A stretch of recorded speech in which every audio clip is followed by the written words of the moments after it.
Bonjour. Eh bien, écoutez, puisque nous sommes dans le sujet de la gestion du stress, je vais donner quelques exemples simples d'application.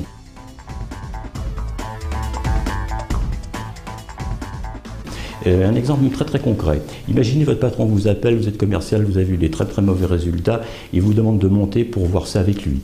Eh bien,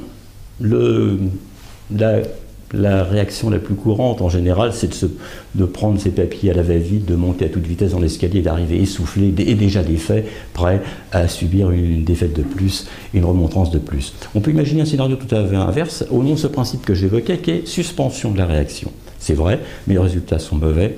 Que je monte l'escalier en 45 secondes ou je le monte en 10 secondes ne changera absolument rien, sinon me permettra moi d'arriver beaucoup plus détendu.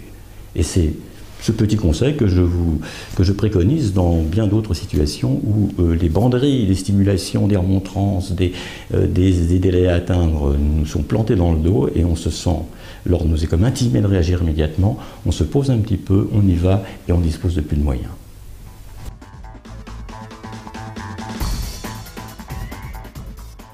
Eh bien, je vous proposerai également une deuxième observation, un deuxième conseil qui n'a connu cet inconvénient d'une respiration malaisée lorsque on doit prendre la parole, lorsque on est dans une situation justement de tension, lorsqu'on est en cause.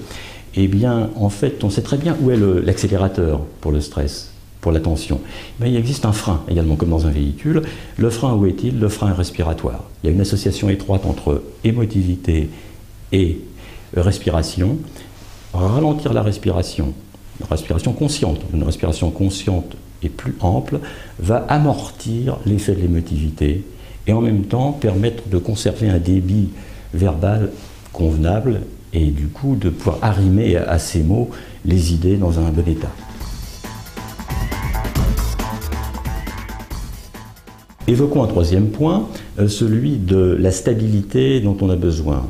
Le stress vient souvent de la déstabilisation, de la perte de contrôle. On ne se rend pas forcément assez compte à quel point ça touche la corporéité elle-même. Et donc tout ce qui va pouvoir nous aider dans ce sens est le bienvenu. Eh bien, il y a un allié tout naturel, on a parlé de la respiration, on a un autre allié tout naturel qui est le sol qui nous porte.